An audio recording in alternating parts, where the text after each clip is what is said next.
welcome to the Open Wire Productions podcast, episode number 3. And we're still talking about ne'er-do-wells. And our guest today is Mr. Bobby Van Neal, or better known as Bobby Bench. He played the character Bobby Van Neal in ne'er-do-wells. And excuse me, Mr. Drew. It's Bobby Von Neal.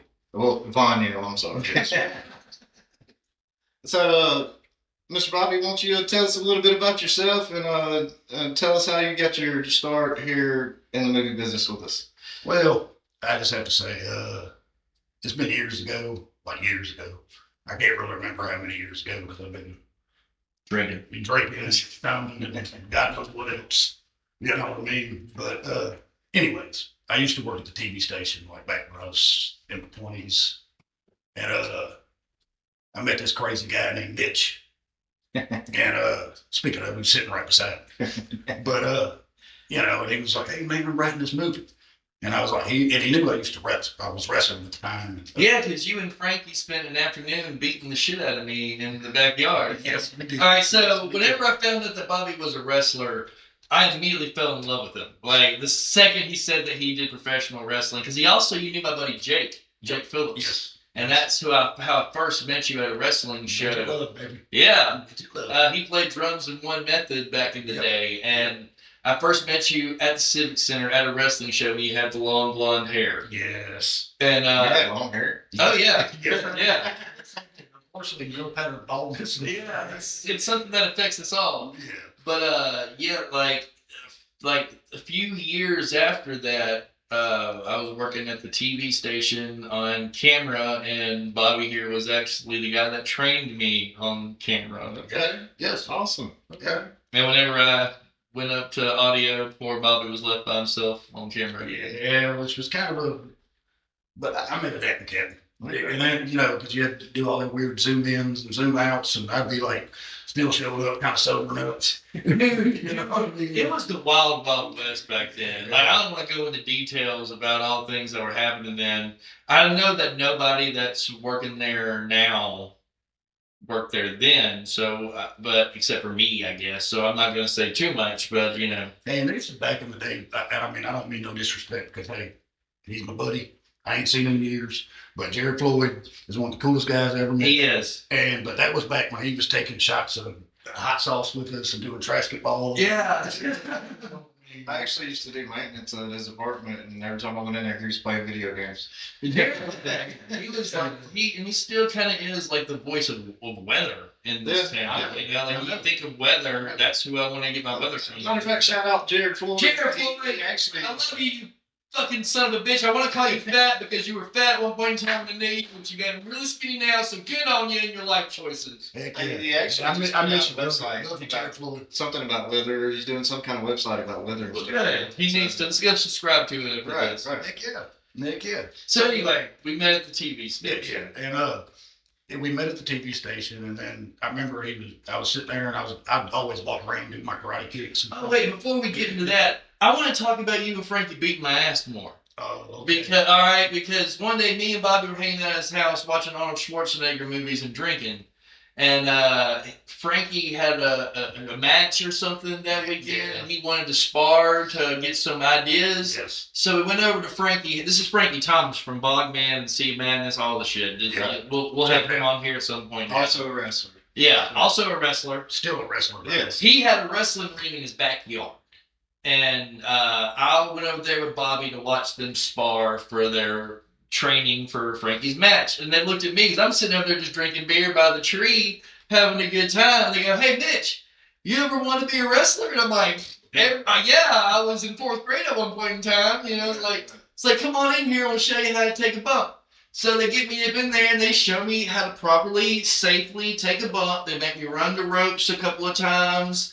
They show me how to do the suplex and land. And they're, I think you got this, Mitch. You want to have a 3-way match, triple threat match? I'm like, sure, that'd be fun. And this triple threat match turned into a handicap match where Bobby and Frankie just proceeded to beat the shit out of me for 20 minutes, including a top rope double suplex. Wow. Dr. Death style, baby. When I broke into the business with Dr. Death Steve Williams, his very first lesson was He talked like this because he had throat cancer. And that's what I did with him. You know, that's what I did with Frankie. I beat the shit out of Frankie.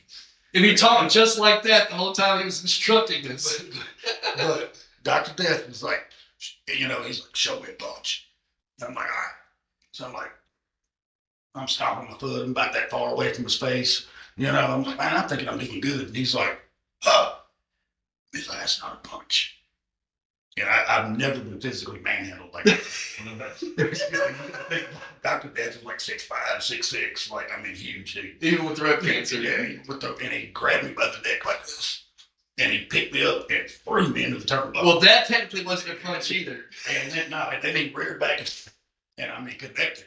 And I was like, he didn't connect all of it because if he connected his arm. Yeah, he controlled his punch. Yeah. But I mean, but he did get you. Yes, and my eye was black, and he was like, "That's a punch." I will say this: welcome to wrestling. You still want to be a wrestler? Yeah. And I'm like, "That's a good thing." I will say this: after that 20-minute match with y'all, I was like, okay, so wrestling's not as fake as everyone says it is. No, it's really yeah. You got pretty much be an accurate bat and really good shape. I mean, because that mat, yeah, it might be slightly padded, but even whenever you fall on it, you are aware that you are landing on something solid, and there is a jolt down your whole body. It might not be as bad as falling on this fucking hardwood floor here, but I mean, you are aware that something has shocked your system. So tell us more about your character in Ne'er Wells and there we go. How that ended up and what all you went through. Did we make you audition for it? Yes. Okay, yeah. Which was funny, by the way, because it's like, who better play Bobby O'Neill than Bobby O'Neill? I did write I wrote Ne'er Wells at the TV station, so whenever I got to that character, I remember telling you, like, hey, I'm writing your lines right now, dude. I didn't say that. That's what I was getting at. Like, I always walked around, I'm black belt in Taekwondo, actually second-degree black belt. And I remember Mitch used to tell me, he's like, man, I'm going to get somebody to jump out of the bushes and attack you. And I'm like, man, I'm still waiting. I'm still waiting on it. Where's he at? You see, I'm lulling him to a false sense of security. Like, when I looked, I was like, it's been 20 years and I haven't Clouseau'd him yet, but it's coming. He hasn't gotten old enough yet. So I watched Ne'er Wells, and you were a lot stockier back then. Yes, you were in real good shape back then. Yeah, I decided to, like, once I got out of wrestling, I decided to kind of like get away from roids and stuff like that. So like, you know, the roids. Yeah, like I've taken, and not hemorrhoids. I've taken. Now this is all natural, ladies. What you see right here, this is all natural peak. But look at that. Look at the sexy. Look at that. Don't you want to be manhandled by those arms? I would if I had to. Totally. But I was walking around and I'd be like doing my karate kicks, you know what I mean? And Mitch is like, and then I'd be kind of doing it as a wrestler. And dude, he walked around doing promos. And Mitch was like, you know what? I was like, he didn't write Narrative Wills. He already had Narrative Wills in the works. But the villain went, and as soon as he met me, he was like, dude, I got a part for you. You know, and I was like, what are you talking about? You know, I didn't know he was like, I'm writing a movie, and like, I'd really like you to play the bad guy. And I was like, okay. You know, and he's like, I want you to be exactly who you are right now. I was like, okay. You know, and the next thing you know, you know, it's probably, what, a month or two later, something like that. I don't know. I think the auditions were like a month or two later. Yeah, that's what I was getting. That's what I was fixing to say. And then, like, it was, and next thing you know, I'm over at this little place in Monroe, but I can show you the building, by the way. You know, every time we pass by, I'm like, that's where I get my audition. Just like, then I go in there and he's like, the guy that, it wasn't Mitch, it was the other. Yeah, because I had two other producers. Like, it was different. I couldn't just say, oh, I want this person to play this role. Even if I said that, they were like, okay, well, let's get him in an audition. So, like you already had one vote from me. I knew that you had it. But you still, like, the people that I wanted to play the roles, they still had to earn it to Brian and Greg, you know, and So that's really what that was. And I remember telling you like before you started, because you were nervous. Like you always get a little bit nervous before, I did. right before anything performative. Like once it's game time, you're on. That's it. But that's natural. We've been musicians for 20 years, and every time, even now, when I get in front of people and say, I'm nervous as hell. But I remember him being nervous, and we were outside on the front porch, and I was just like, Bobby, just go in there and do every wrestling promo that you've ever done that you know you can do. Like, don't do anything different. Don't try to be anything that you think they want. Just go in there and be Bobby Von Neal, and I promise you'll get the part. And say that's what I did. I went in there, and they were just like their jaws hit the floor. They were like, and they looked at me, and I was like, "See, this is what I'm talking about right here." See, I don't even remember. I think I even cut a promo on them. I think you did. Yeah. There you do. I didn't know that they were. Hey, let's move on from that. Let's just. We're not even gonna go there. But I did cut one thing I want to ask you about. But that's what got me the job. Is because I was willing to, and I immediately apologized. I was like, hey, I didn't, and like they was like, dude, I love it. Yeah, that's awesome. What I mean? And I got to talk. And you weren't as involved in the rehearsal processes as everybody else, right? Because I had to work a lot. Yeah. Yeah, and then you were still kind of wrestling at that point. I was still on the road. Acting as a wrestler, and So like you weren't really involved during that 6-month rehearsal period because I also knew that you were just gonna show up and be Bobby. Like that's because remember you called me, you're like, hey man, I need you. Yeah, I was like, cool. And I'd show up and you'd be like, all right, turn the camera on and be like, and see everything in there Wells. I did not follow not one. I got the script. I didn't. Okay. You got the basic idea, like you need to get these points, and just like any good wrestler, you give them the points. I need you to hit this point, make sure that you at least said something about this, but everything else just go like. Because I knew that was your strength, and if I wanted you to be you, in rehearsal. While in filming, why would I want you to be anything different than that? And see, oh hell, I call him Bean because he looked like Ben Affleck. What the heck? Parker Dash. And I got a question about him. And the other guy, Hunter. Man, they were so easy to feed off of because, I swear, our fight scene we had, I love it because that's what I want to ask you about because I was there. I was the one that yelled cut. So Bobby got a little too wrapped up in the moment. And he did Dr. Death Steve Williams for Parker Dash. You gave him 2 good ones.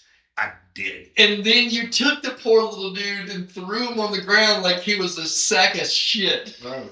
And as soon as he hit the ground, I did wait 2 seconds. He hit the ground and you could hear everybody go, oh! And I went, cut. Is he all right? Because it looked so good. It looked so good. I knew we weren't going to do another take because you just violently assaulted this guy, and it did look great. So I wasn't going to ask anybody to do a second take. So what you see in the movie is Bobby he did get poor Parker. So I want to know what was going through your mind at that point. What was going through my mind at that point was Dr. Death was flashing through there. That's right. I knew. And it was like, you got to make it look good. You got to make it look good. But I forgot that he wasn't a wrestler. That's right. So he's an actor, not a wrestler. He's an actor, not a wrestler. And so I mean, and then when I seen it, I was like, ooh, it feels good. I'm about 2 seconds away from turning your face to a big pile of dog shit, pal. Yeah. You know what I mean? I'm about to cash that check your ass right. Even though you stole his girl and was at his house with his girlfriend. But what was it like? But they were broke up. Well, okay. So she went to his house to break up with him. Yes. So what was it like recording? Ooh, it was. I made the wrestler quiet. It was an experience. That's all I can say. I'm not going to say that she was unprofessional, but it's especially when we was in the car. I'm in character after. I'm not going to spoil the ending, but it's okay. But it was in between takes and stuff. She was like, "Shut up." I'm yelling because that's what, and I understand we're in a small little confined space, right? And I have a loud voice, You know what I mean? But She was in the car yelling at you to shut up. she's like, "You're so loud. This I can't take it." For someone who doesn't know, Courtney, who played Alyssa in Ne'er Wells, is my sister. She's my only full blood sibling that I have, and she did us a huge favor by doing it to begin with. What did you think of working with the two cops at the end? I thought they brought them. Like that was great. You know what I mean? I love and I love how they did court. They're like, "Give her a call." Yeah, he does. Hey, that bitch. It was like, and it was like, "We got the big son bitch." You know, I'm like, "Oh hell, it's over till we're dead, you son of a bitch." And then Jim Hits you in the face. Yeah, and it's like, and, you know, I mean, I try to play it like if you really got a gun stuck in your face. Yeah. How many? We did it over the course of so many weekends, over like a course of like a year and a half. So it was a long time. How many of those weekends did you do?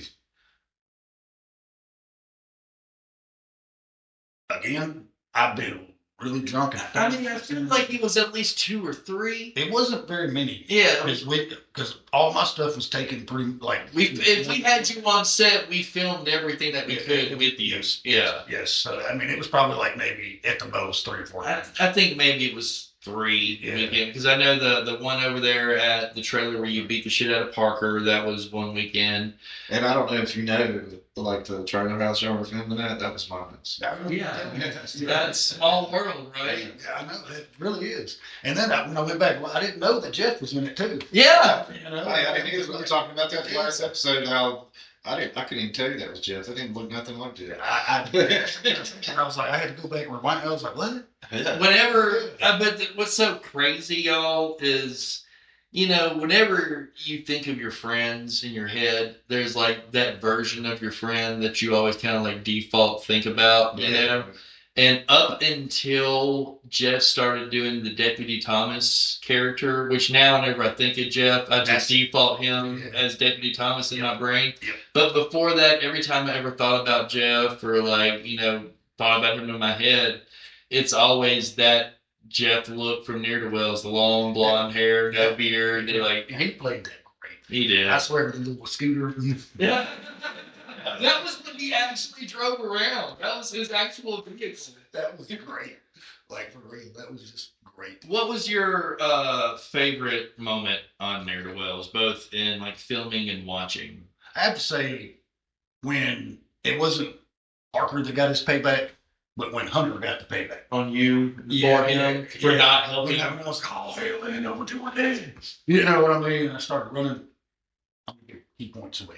Okay. Yeah, but the movie's been out for 7 years. If they ain't watched it by now, fuck them. Yes. Okay. But anyway, and like Hunter, man, that hurt me because he actually did. He did. Yeah, if you watch, it does connect. He connected a little bit. I think that was a little payback for his buddy. And, that's okay. I do notice that whenever he hits you, you immediately fell, so you were going with the gravity, so that's probably what helped not hurt you as much. Well, it did, because as soon as I felt it, I was like, okay, bump. Yeah. Yeah, and I went ahead and flipped the bump. That's one of the many like benefits of having a professional wrestler in your film crew, y'all. And also, Bobby is also in our third movie, The Rake, and in our fourth movie with us. And our fifth movie. And our fifth movie. So, but we will be talking about all of those in a later episode. Right. But so, as far as Ne'er to Wells goes, and that being your first movie that you're in, do you have any advice for people that are just starting out acting and doing movies? Man, all I got to say is... Well, before you say anything, you also got to understand that most of you first-time actors won't be in a situation where your director is as cool as I am. Right. Hell yeah. Hell yeah. Believe me, that's real deal.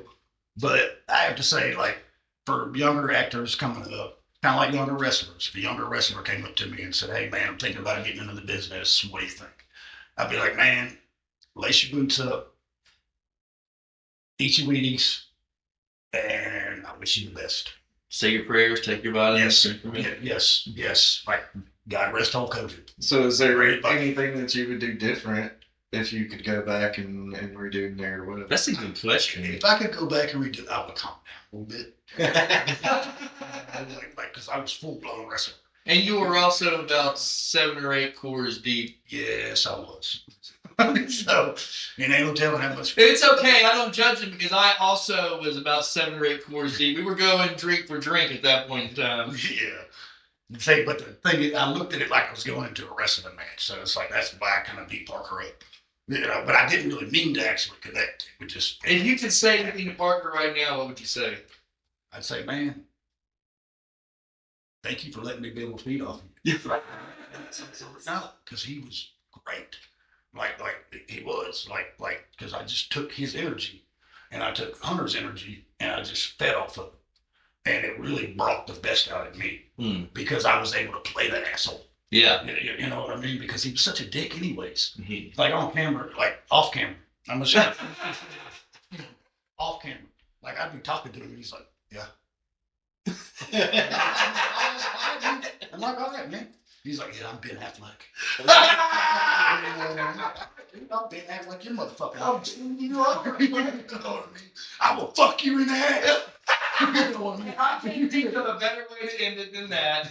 Bobby, thank you so much for coming and doing this episode. That was the same fucking. Well, you know what I mean. we'll have Bobby back in later episodes. Next one will be the rake. And I know you're excited about that. I've been Drew. This is Bobby Mitch. And this is Mitch Lane. You can catch us on Facebook, YouTube, Spotify, Instagram, TikTok, all the good stuff. Stay tuned for the next episode. We'll see you later.